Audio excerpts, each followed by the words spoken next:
Adventos Crísticos, Adolfo Marques dos Santos. Capítulo 29. A expansão da palavra doutrinária. A pleiade de espíritos de nome Sagradas Fileiras, que conduz e orienta os adventos crísticos, é formada por diversas hierarquias. Algumas foram nominadas e a elas atribuídas funções específicas. Em outro capítulo, comentamos que a expansão da palavra doutrinária, por exemplo, fica a cargo de Antônio de Pádua, Tomás de Aquino e Boaventura. Esses espíritos, auxiliados por muitos outros, além de intensa atividade no plano luz, acompanham os pregadores encarnados e portadores de intenções nobres, expositores da palavra adventista, cujo propósito é fazer emergir a veracidade dos ditames crísticos na condição onisciente. O expositor encarnado, se convicto por sua própria natureza, pois portador da vocação missionária, conta ainda com a presença de Nicodemos, aquele que absorve a vibração, o magnetismo do pregador e adiciona à frequência da sua palavra um fator multiplicador de intensidade, tornando-a mais penetrante, com vetor resultante direcionado à consciência dos ouvintes. O porta-voz encarnado, se humilde por evolução, em conúbio com a equipe Nicodemos, estará envolto em campo de energias sutis, provindas da essência do Cristo Pai e conduzidas ao Cristo interno dos ouvintes. A ligação Cristo Pai, Cristo interno do homem, produz um efeito que faz com que todos, encarnados e desencarnados, se desarmem e as ondas mentais tendam à unidade síntese ou Deus absoluto, razão pela qual a ambiência torna-se promotora do êxtase, da emoção superior, do júbilo divino. Os gloriosos espíritos responsáveis pela expansão doutrinária, Antônio, Tomás, Boaventura, Nicodemos e outros, produzem também efeito expansionista no psiquismo dos ouvintes, pois têm inseridas em seu conteúdo moral e espiritual a parcimônia, a convicção, a fraternidade, a eloquência, a benevolência, a caridade, a solidariedade e a compreensão. O advento do Cristo, representado pelo Filho do Homem, não assambarcará os desprovidos da fidelidade às coisas de Deus. O sacerdócio religioso, por exemplo, será função para os que, por evolução, militam naturalmente plano a plano com espíritos, convivendo com os variados graus evolutivos de que também é legítimo detentor. Por assim ser, pregar a palavra do arauto da divindade, o Nazareno Mestre, a ponto de produzir efeito detonador da consciência crística em seu semelhante, será tarefa para os portadores da razão missionária. Intuitivamente, o homem-ser vai percebendo que a lúcida e lógica proposta dos adventos crísticos exclui de maneira natural, pelo método seletivo da ressonância, aqueles que ainda não possuem a frequência que os vincule aos confrades dos planos espirituais superiores. Também se percebe que não é suficiente falar de Deus, mas conscientizar-se de sua imanência em si para o colóquio com a sua transcendência e a consequente transparência de vida, o que lhe propicia exteriorizar amor, magnetismo aglutinador e proporcionador de núpcias espirituais da alma humana com Deus. Conclui-se que a expansão da palavra doutrinária não acontecerá pelo simples fato de o pregador deslocar-se geofisicamente cobrindo a superfície do planeta, mas de sua capacidade inata de harmonização íntima, motivo pelo qual produz efeito de unificação entre criatura e Criador, resultando religar e consciente, independentemente de estar fisicamente presente, tendo em vista que o convicto vai com a sua palavra para onde ela for. O expansionista encarnado só obterá êxito se seguir desarmado o princípio de sintonização e de afinidade, ou seja, sintonizar-se em função das ações sublimadas com as potestades dos céus. Para tal, precisará desvincular-se dos poderes da terra. Em tal estado, a palavra funciona como detonador psíquico que provoca no ouvinte o desarmar-se para com as coisas de Deus e, afim à mesma aventura, segue o que é proposto pelo expositor. Enquanto existir a luta interior da renúncia pelos poderes da terra, o pregador não terá força interior para acessar os poderes dos céus. Não é suficiente intitular-se ou ser nomeado por ato externo para representar o Pai. É preciso ter vocação natural capaz de superar as paixões instintivas a fim de não sofrer de fadiga da virtude e viver com a alma dilacerada por ter consciência de que prega o que não vive, propõe aquilo que ainda não é patrimônio seu. É da lei de Deus que, sem a compreensão, não se chega à libertação. Daí o princípio vibratório de a libertação basear-se na logicidade da lei do mérito, a qual esclarece que o homem deve guiar as suas paixões e não destruí-las.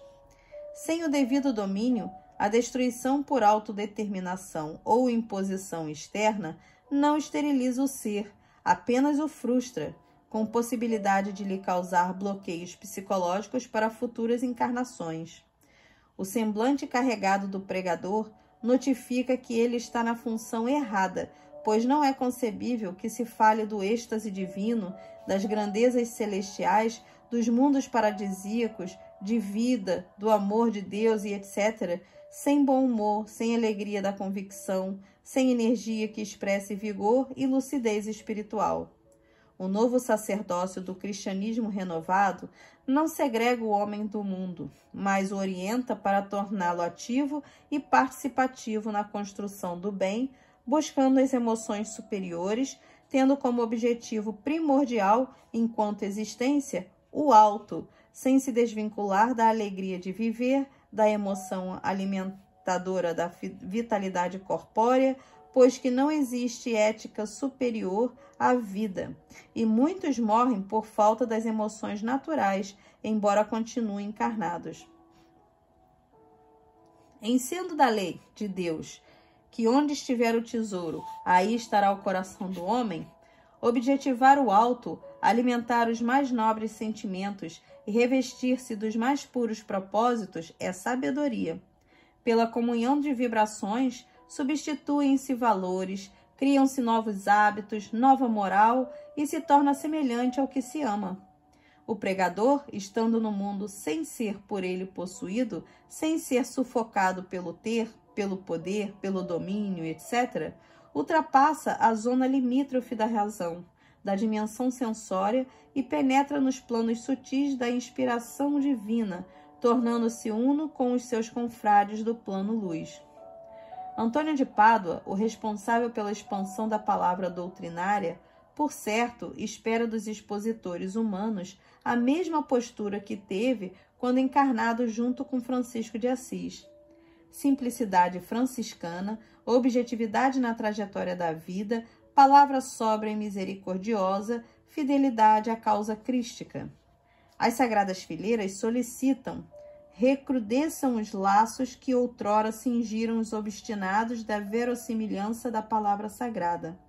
Que a rústica e sublimada corda que àquela época amarrava os corpos franzinos, trapos à guisa de vestimenta, seja o símbolo imorredouro da boa e eterna nova, preso às cinturas dos destemidos continuadores do lema fundamental e por si só verídico daquela singela, mas superior congregação, o amor ao homem e à natureza, a humildade e a devoção, sem dogmas ou pieguismos, e, acima de tudo, a disciplina que alicerça a imperiosa fé no Senhor nosso e Irmão Maior.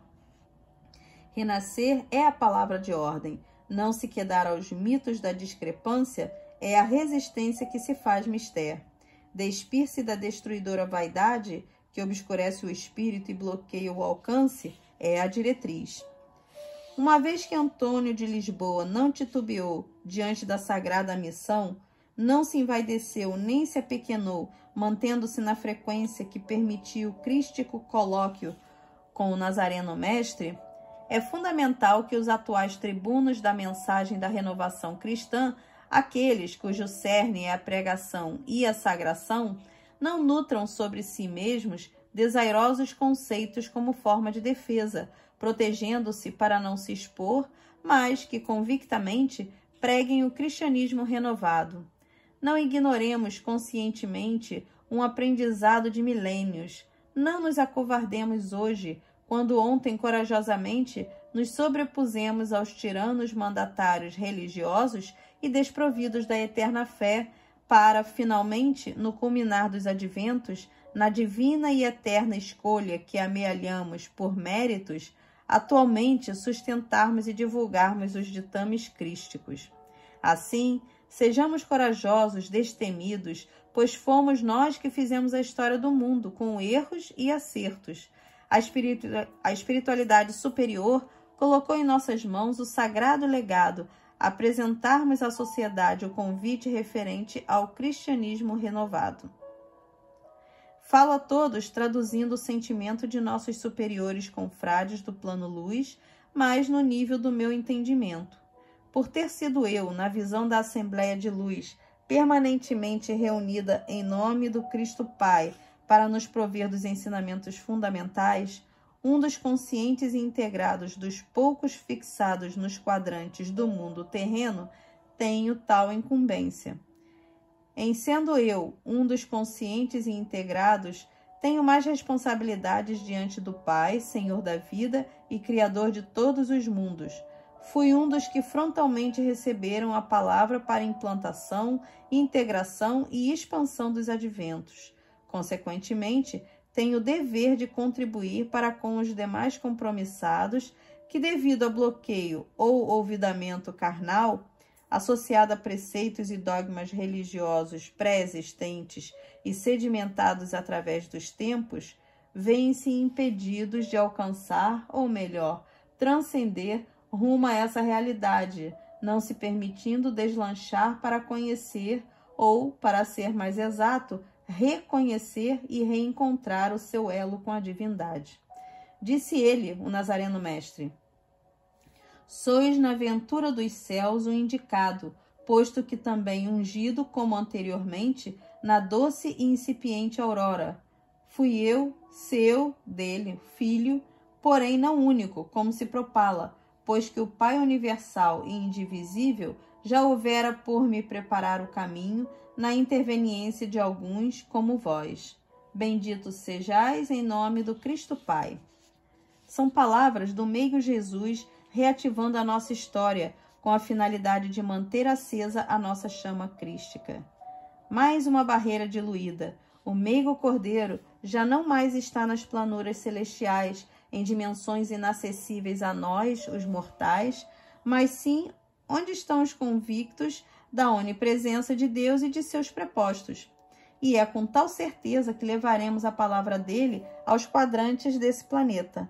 O nobilíssimo Antônio, o eloquente, que adotou a fé inabalável como forma de iniciação, estará passo a passo com os divulgadores, pois, se atualmente estamos encarnados na condição de expositores da palavra expansionista, com ele, o Santo de Pádua, de Lisboa, vivemos e convivemos e com isso criamos elos, porque investimos na mesma causa crística em outros encarnes.